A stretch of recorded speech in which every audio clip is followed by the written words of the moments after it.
बिस्मिल्लाहिर्रहमानिर्रहीम। अस्सलाम वालेकुम। लर्न मैथ्स इन फन में आप सबको खुशामदीद। आज हम सीखेंगे क्लास 8 की मैथ्स का chapter number 7 exponent and laws of exponent. तो आज के इस चैप्टर के जिस टॉपिक के ऊपर हम बात करेंगे उस टॉपिक का नाम है एक्सपोनेंट्स और इंडिसेस के। एक्सपोनेंट्स क्या होते हैं और इंडिसेस क्या होते हैं। तो टॉपिक शुरू करने से पहले वीडियो के डिस्क्रिप्शन में इन तमाम टॉपिक्स के जिनको इस वीडियो में कवर किया गया और समझाया गया है कि टाइम्स भी मौजूद हैं। तो अगर आप लोग कोई टॉपिक सीखना चाहते हैं तो डिस्क्रिप्शन में जाकर उस टॉपिक के सामने टाइम पर क्लिक करके वहाँ से डायरेक्ट वो टॉपिक सीख सकते हैं। दूसरी बात यह है कि डिस्क्रिप्शन में व्हाट्सएप और टेलीग्राम के ग्रुप्स के लिंक भी मौजूद हैं। आप लोग वो ग्रुप भी ज्वाइन करना है और साथ में पिछली वीडियो का लिंक भी आपको डिस्क्रिप्शन और ऊपर आई बटन में मिल जाएगा। आप वो वीडियो भी देख सकते हैं और सीख सकते हैं। इसके अलावा मैं आप तमाम व्यूअर और दोस्तों से कहना चाहता हूँ कि आप लोग मेरे वीडियोस तो देखते ही और कुछ ना कुछ सीखते भी हैं, तो साथ साथ वीडियो को पूरा देख लिया करें और लाइक शेयर और कमेंट भी कर दिया करें। और बाकी के दोस्त और व्यूअर जिन्होंने अभी तक हमारे चैनल को सब्सक्राइब नहीं किया हुआ तो वो सब सब्सक्राइब भी कर दें और बेल का बटन भी दबा दें।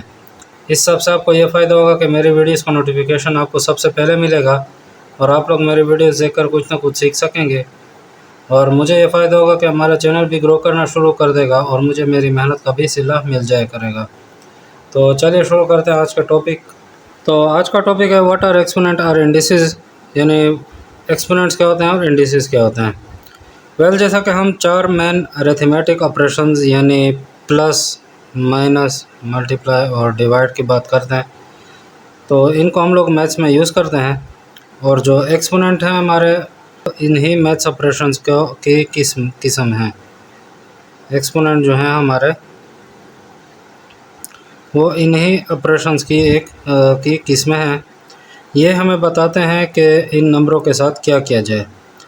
लेकिन एक्सपोनेंट जो है ये हमें क्या करने को कहते हैं नंबर्स के साथ। एक्सपोनेंट हमें एक नंबर से नंबर लेने और उससे खुद से एक मखसूस तादाद में ज़रब करने को कहते हैं। फ़र्ज़ करें हमारे पास एक नंबर है, यानी उसको हम ख़ुद से ज़रब करने को, एक मखसूस तादाद में ज़रब करने को कहता है। अगर आसान अल्फाज में कहें तो एक्सपोनेंट बुनियादी तौर पर रिपीटेड मल्टीप्लिकेशन को कहते हैं। Repeated multiplication. अब रिपीटेड मल्टीप्लिकेशन क्या होती है, आपको शायद मेरी बात समझ ना आए या मेरी बात का क्या मतलब है। इसको समझने के लिए पहले हम लोग मल्टीप्लिकेशन को समझ लेते हैं। क्या आपको मालूम है कि मल्टीप्लिकेशन बुनियादी तौर पर रिपीटेड एडिशन को कहते हैं। यानी जो मल्टीप्लिकेशन है वो रिपीटेड एडिशन भी उसको कहते हैं। मिसाल के तौर पर जैसे मैं कहता हूँ 2 ज़रब 4। अब ये 2 ज़रब 4 जो है ये 2 जमा 2 जमा 2 जमा 2, या ये बराबर होता है 8 के। तो 2 जमा 2 जमा 2 जमा 2, यानी हम 4 दफ़ा इस 2 को जमा कर रहे हैं। तो इसको शॉर्टकट उसमें लिखने का, शॉर्ट में हैंड लिखने का तरीका है 2 ज़रब 4। तो यानी ये 4 मरतबा 2 को जमा करने के बराबर है, जो कि 8 के बराबर है। यानी हम जो बार बार रिपीट करते हैं एडिशन को, तो उसको हम लोग एक साथ करके उसको ज़रब कर लेते हैं और इसको हम लोग मल्टीप्लिकेशन कहते हैं। ये हमारी क्या हो जाएगी, मल्टीप्लिकेशन।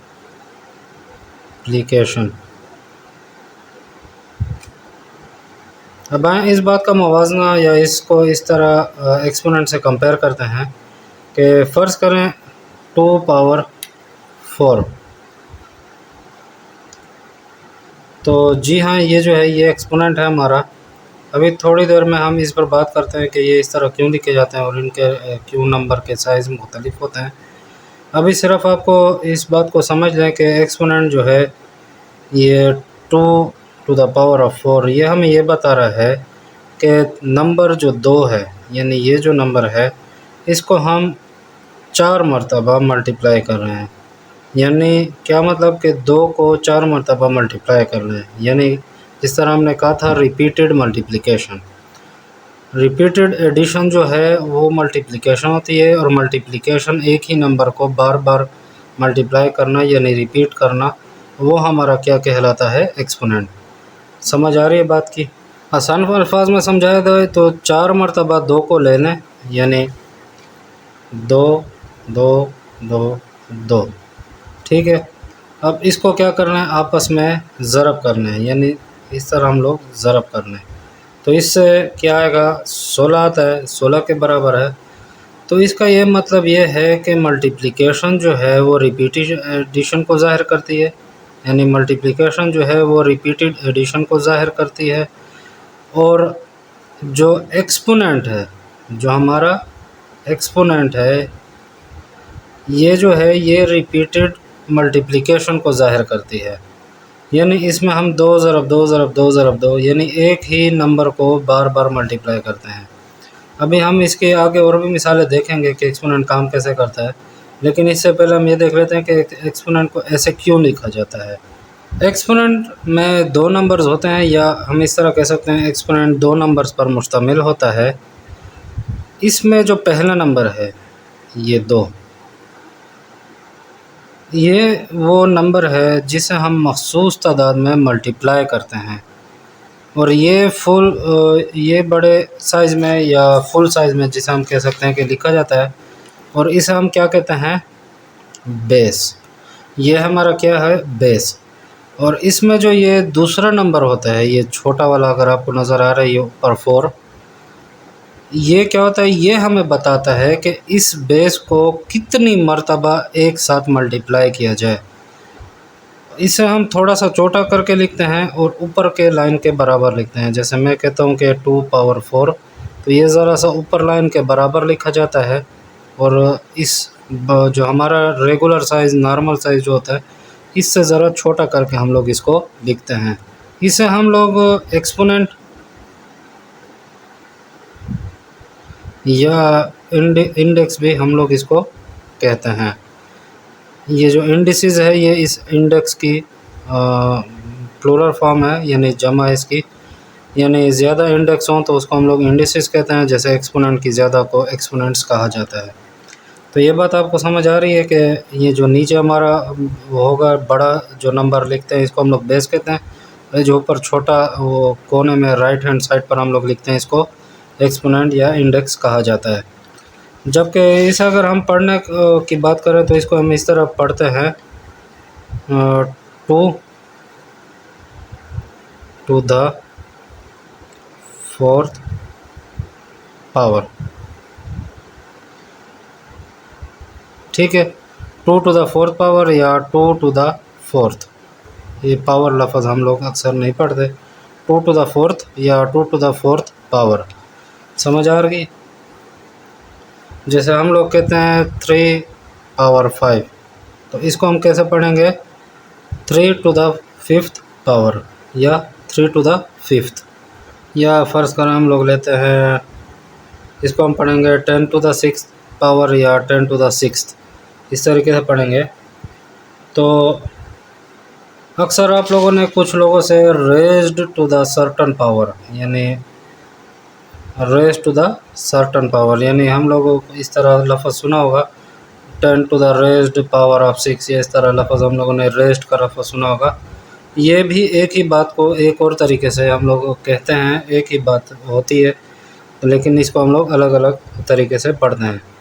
अब बदकिस्मती से ये जो टर्मिनोलॉजीज़ हम लोग यूज़ करते हैं, जो टर्म्स हम यूज़ करते हैं, जो कि आजकल थोड़ा सा कन्फ्यूजन पैदा कर रहे हैं। आम तौर पर जैसे हम देखा जाए तो अगर हम बात करें 2 to the power of 4th power की, तो ये हमारा एक जो ये नंबर है, ये हमारा क्या होता है, बेस। ये जो ऊपर एक छोटा सा नंबर होता है, इसको हम लोग क्या कहते हैं, एक्सपोनेंट। और इनको हल करने से, जैसे इसको मैं अगर हल करूं तो 2 ज़रब 2 ज़रब 2 ज़रब 2, 2 2 4 4 2 8 8 2 16, इससे जो ये हमें आंसर मिलता है, जो जवाब मिलता है, इसे हम लोग क्या कहते हैं, इसे हम लोग असल में पावर कहते हैं, इस बेस की। Two to the fourth power का जो जवाब होता है इसको हम लोग पावर कहते हैं इस बेस की। लेकिन जब से लोगों ने कहना शुरू कर दिया है two to the fourth power या two to the power of 4, ऐसा लगने लग गया जैसे ये एक्सपोनेंट को ही पावर कहा जाता है।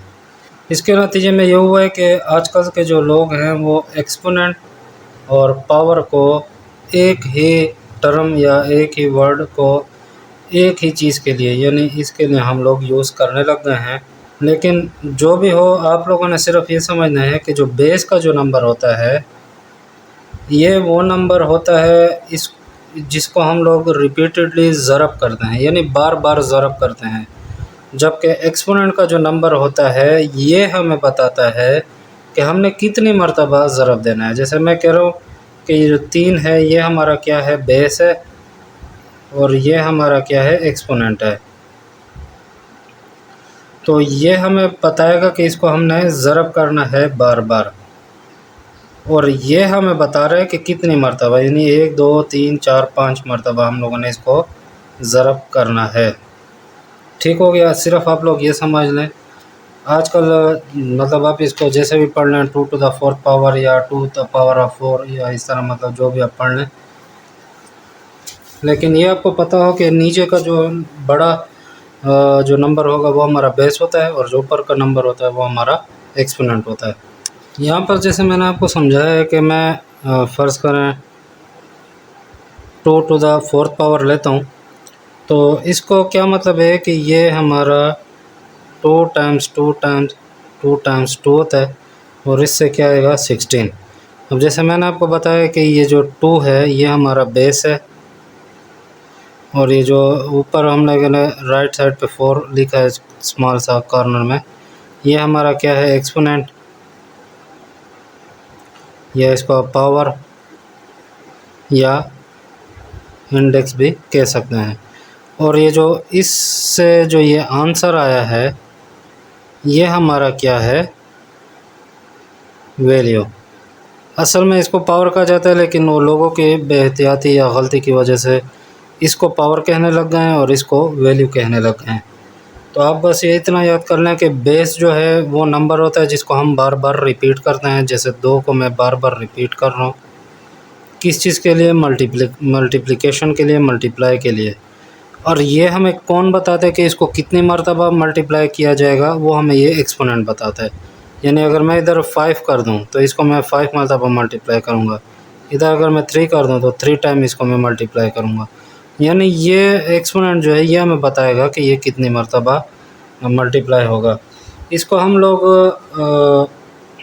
बटा में भी लिख सकते हैं, फ्रैक्शंस में भी लिख सकते हैं, जैसे 8/125। अब ये किस तरह लिखा जाता है, 2/5 टाइम्स 2/5 टाइम्स 2/5। ठीक हो गया। तो अब इसकी जो मैं इकट्ठा करके लिखूँगा तो ये 1 2 3 मरतबा मैंने इसको मल्टीप्लाई किया है, तो रिपीट मल्टीप्लाई हो रहा है, सेम नंबर मल्टीप्लाई हो रहा है। तो इसको मैं इस तरह लिख के इसके ऊपर एक छोटा सा, इस पूरे के ऊपर मैं एक छोटा सा ब्रैकेट के बाहर राइट साइड पर कोने में 3 डाल दूँगा और इसको मैं पढ़ूँगा कैसे, 2/5 टू द थर्ड पावर या पावर ऑफ 3। इस तरीके से आप इसको पढ़ सकते हैं, 2/5 टू द पावर 3। अब इसमें फ़र्ज़ करें ये ए जो है ये मेरा क्या है, बेस है, ये मेरा क्या हो गया, एक्सपोनेंट, जैसे मैंने आपको बताया है। और इससे जो हमारे पास, जैसे मैं कहता हूँ 5 टाइम 4, तो इसका 5 टाइम्स 5 टाइम 5 टाइम 5, ठीक है, 5 टू द पावर 4। इसका क्या आंसर आ जाएगा, 625। अब इसको अगर मैं लेबलिंग करना चाहूँ, इसको अगर मैं नाम देना चाहूँ, तो ये मेरा 5 जो है ये बेस है, ये जो 4 है ये मेरा एक्सपोनेंट है, और ये जो है ये जो इसका आंसर आया है ये हमारा क्या हो जाएगा, वैल्यू हो जाएगी। ठीक हो गया। अब ये जो हम लोग लिखते हैं ये हम लोग इसको क्या कहते हैं, जनरल फॉर्म। ये हमारी जनरल फॉर्म है। और जब इस तरह हम लोग लिखते हैं, ये हमारी क्या होगी, एक्सपोनेंशियल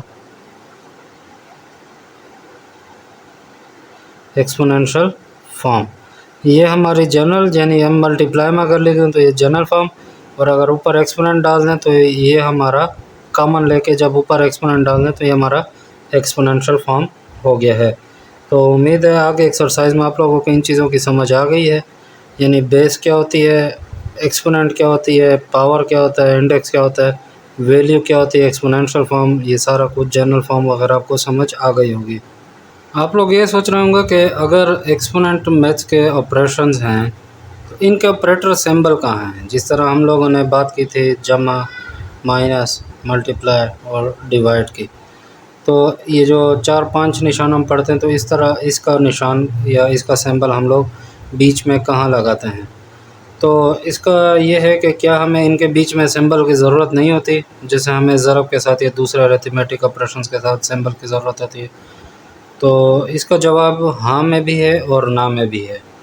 नहीं इसलिए है क्योंकि ज़्यादातर हमें इनके लिखने के अंदाज़ की वजह से मालूम हो जाता है। जैसा कि हम लोग ये एक्सपोनेंट को छोटा सा और ऊपर के लाइन के बराबर लिखा जाता है, जो कि नॉर्मल डिजिट से अलग लगता है। जैसे आप लोग यहाँ देख रहे हैं कि ये 2 बड़ा मैंने लिखा है, 4 को छोटा लिखा है, तो ये हमें इससे अलग लग रहा है, इसलिए हमें कोई भी सिंबल लगाने की ज़रूरत नहीं होती। और मैथ में हमें जहाँ भी नॉर्मल नंबर के साथ ऊपर राइट साइड में एक छोटा सा, जैसे अब ये हमारे हाथ को देखें तो ये राइट साइड पे कॉर्नर में ये नंबर नज़र आता है, तो हमें पता चल जाता है कि ये एक्सपोनेंट है।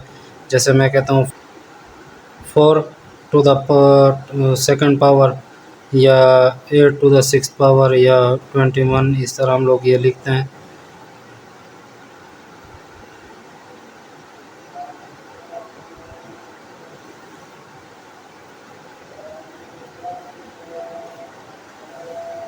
जब आप इस तरह एक्सपोनेंट को देखते हैं तो आप इनको पहचान लेते हैं और ठीक हो गया। और हाँ इसलिए कि कभी कभार हमें ज़रूरत होती है स्पेशल सिंबल की, जैसा कि हम कंप्यूटर में एक्सपोनेंट को लिखते हैं, तो इसके लिए हमें एक सिंबल को यूज़ करते हैं जिसे हम कैरेट कहते हैं। कैरेट सिंबल इस तरह नज़र आता है, जैसे हम लोग जो हमारा निशान होता है ग्रेटर दैन लेस दैन, उसको उल्टा करके लिख लेते हैं। तो या उर्दू का हम 8 जिस तरह लिखते हैं, जब हम ये हम लोग फ़र्ज़ करें लिखते हैं 2 टू द फिफ्थ पावर, तो हम कहते हैं, तो हम इस तरह लिखते हैं 2, मतलब कंप्यूटर में फिर हम लोग इस तरह लिखते हैं इसको 2 कैरेट 5, या फ़र्ज़ करें इस तरह अगर मैं लिखता हूँ तो ये हम लोग लिखेंगे 3 कैरेट 4। यानी नॉर्मल अंदाज में हम लिखते हैं, बीच में हम ये निशान डाल देते हैं, और ये नोटेशन हमें कंप्यूटर में लिखने की ज़रूरत पड़ती है। जहाँ भी हम कंप्यूटर में प्रोग्रामिंग या कुछ भी कर रहे होते हैं तो उसमें हमें ये नंबर लिखने की ज़रूरत होती है। आपको एक चीज़ जानना बहुत ज़रूरी है, वो ये है कि एक्सपोनेंट ऑपरेशंस जो हैं उनकी कोई भी कम्यूटेटिव प्रॉपर्टी नहीं होती। कम्यूटेटिव प्रॉपर्टी का क्या मतलब कि हम लोग आसान अल्फाज में अगर मैं आपको समझाऊं तो आप लोग इन नंबर्स को आपस में स्विच या उनकी जगह नंबर तब्दील नहीं कर सकते। अगर ऐसा किया तो उनके जवाबात अलग आएंगे।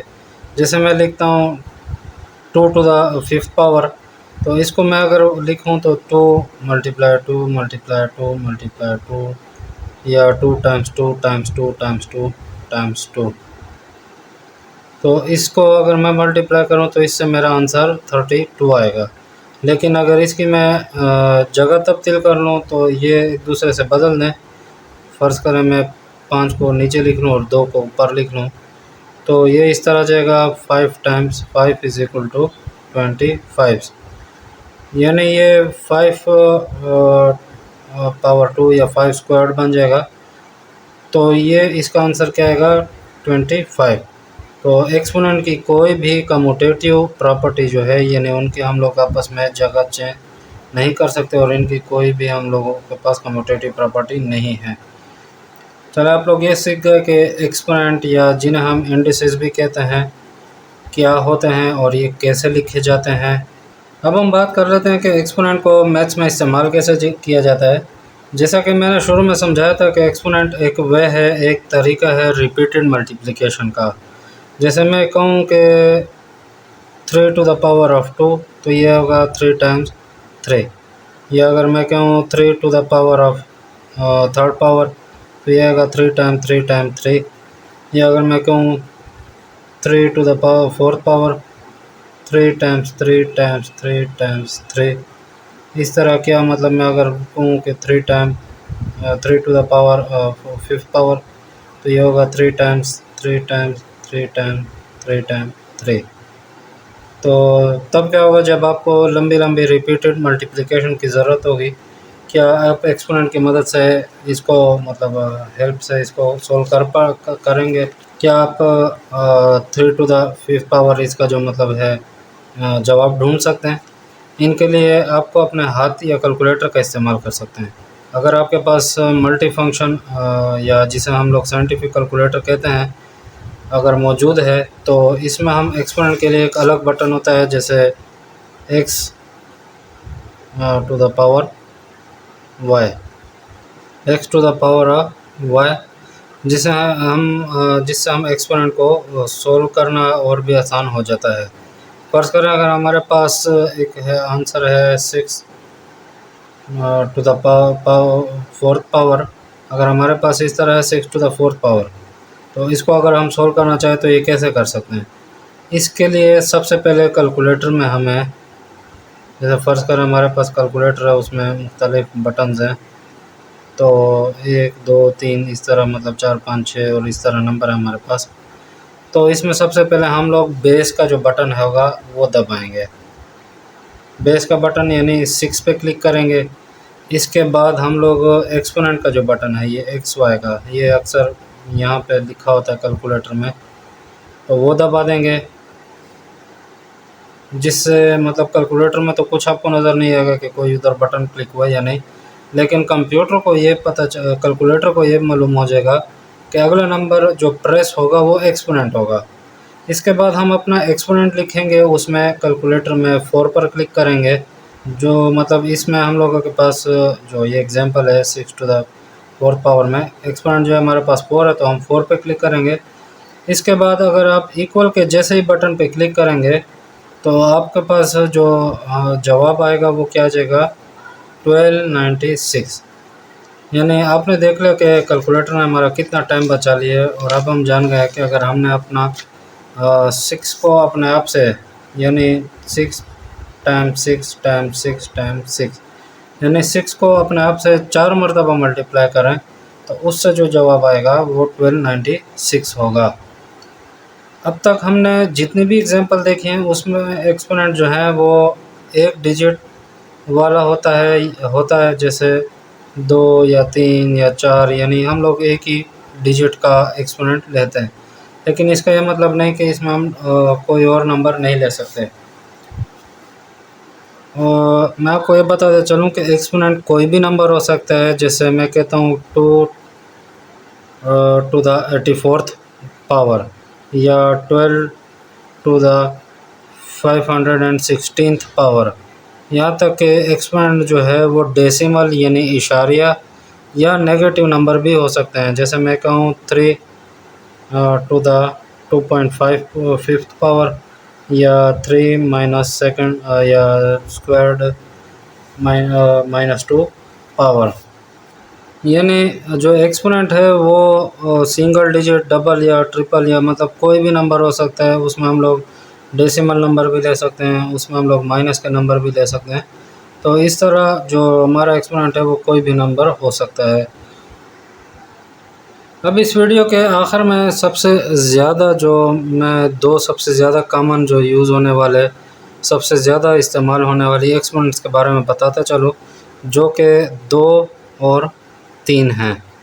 यानी ये दोनों नंबर जो हैं ये आपको बहुत ज़्यादा आम तौर पर नज़र आते हैं। जैसा कि हम कोई भी नंबर लें, उस पर अगर हम लोग raise to the second power डाल दें या कोई भी नंबर लें उस पर हम raise to the third power ले लें। तो ये हम लोग इसको इस तरीके से देखते हैं, यानी कोई किसी भी नंबर के हम ऊपर देखते हैं कि 2 या 3, ये बहुत ज़्यादा आम तौर पर इस्तेमाल होता है।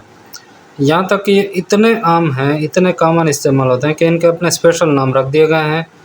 जब हम किसी नंबर के ऊपर सेकंड पावर लगा लें, यानी इस तरीके से हम लोग उसको लिख लें, तो इसको हम लोग क्या कहेंगे, इस पावर को स्क्वायर्ड। ठीक हो गया।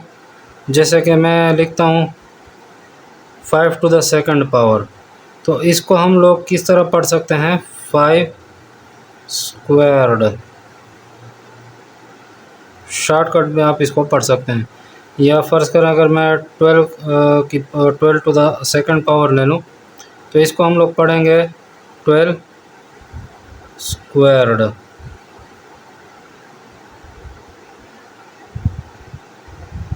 ये इसको हम लोग इस तरह कहेंगे। एक बात कभी आपने जाननी चाहिए कि इसके लिए हम स्क्वायर्ड का टर्म या स्क्वायर्ड की टर्मिनोलॉजी या स्क्वायर्ड का ही वर्ड क्यों यूज़ करते हैं। ये इसके लिए जब हम किसी स्क्वायर शक्ल का जब हम एरिया कैलकुलेट करते हैं, तो हम देखते हैं कि स्क्वायर की जो साइड्स होते हैं, यानी ये जो इसकी साइड्स होती हैं, वो हमेशा सेम लेंथ की होती हैं। जैसे फ़र्ज़ करें मैं कहता हूँ कि इसकी जो ये साइड है ये भी 4 सेंटीमीटर है, ये भी 4 सेंटीमीटर है। तो जब अब इन लेंथ को, यानी ये 4 और 4, इसको हम 2 मरतबा मतलब आपस में मल्टीप्लाई करना है, तो ये हमारा क्या हो जाएगा, स्क्वायर्ड। इससे हमारा एरिया मालूम हो जाएगा, या इसको हम लोग स्क्वायर्ड कहते हैं। या फ़र्ज़ करें अगर ये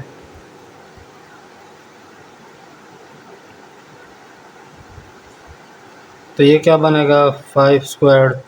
या अगर फ़र्ज़ करें हमारे पास ज़रा इससे बड़ी शेप हुई, तो इसको हम लोग कहेंगे 6 स्क्वायर्ड। तो ये बनेगा 5 टाइम 5, ये बनेगा 6 टाइम 6, ये बनेगा 4 टाइम 4। तो इस तरीके से हम लोग अपने स्क्वायर का एरिया मतलब ये हमें बता देते हैं। जब हम किसी नंबर के ऊपर 2 डाल देते हैं, यानी स्क्वायर्ड उसका ले लेते हैं, तो उससे हमारा एरिया मालूम हो जाता है। अब मैं ये एरिया वो जो जैसे मैंने आपको रिपीटेड एडिशन का बताया था कि 4 जमा 4 जमा 4 जमा 4 करूँगा तो इससे मेरे पास 16 आएगा। तो इसको मैं क्या करता हूँ, कन्वर्ट कर देता हूँ मल्टीप्लाई में। तो ये बन जाएगा 4 ज़रब 4 16, क्योंकि 4 को मैंने 4 मरतबा ज़रब कर दिया, यानी 1 2 3 4 मरतबा इसको मैंने ज़रब कर दिया, तो इससे आ गया 16। तो ये हमारे रिपीटेड जब रिपीट होना शुरू हो जाए तो ये हमारा एक्सपोनेंट कहलाएगा। यानी इसको मैं इस तरीके से लिखता हूँ 4 पावर 2। अब ये देख लें कि मैंने इसको 4 को 2 कर दिया, यानी क्या मतलब कि इस 4 को मैं अब 2 मरतबा ज़रब दूँगा। ये जो 4 है ये मेरा बेस हो गया, और ये जो 2 है ये मेरा एक्सपोनेंट हो गया। बेस को हम बार बार ज़रब देते हैं। जब रिपीट, ये लफ्ज़ आप याद रखें, रिपीट मल्टीप्लाई, जब जिसमें आ जाए रिपीट मल्टीप्लिकेशन आ जाए, तो वो हमारे एक्सपोनेंट उससे बनते हैं। अब जब यहाँ पे हम स्क्वायर ले लेते हैं, यानी 2 ले लेते हैं, तो ये हमारा स्क्वायर एरिया भी मालूम होता है। ये हमारा स्क्वायर शेप जो होती है उसका एरिया हम लोग स्क्वायर लेकर भी मालूम कर सकते हैं, इसलिए हम इसको स्क्वायर्ड भी कहते हैं। इस नाम से इसका ये स्क्वायर्ड बना है। इसी तरह जब हम लोग किसी नंबर के ऊपर ये 3 लगा लेते हैं, यानी थर्ड पावर लगा लें, यानी इसको हम लोग फिर क्या कहेंगे, क्यूब्ड। तो इसको हम लोग क्या कहेंगे, क्यूब्ड। जैसे कि मैं कहता हूँ 5 टू द थर्ड पावर, तो इसको हम कहेंगे 5 क्यूब्ड। ठीक हो गया। या जैसे मैं कहूँ कि 8 टू द थर्ड पावर, तो इसको मैं कहूँगा 8 क्यूब्ड।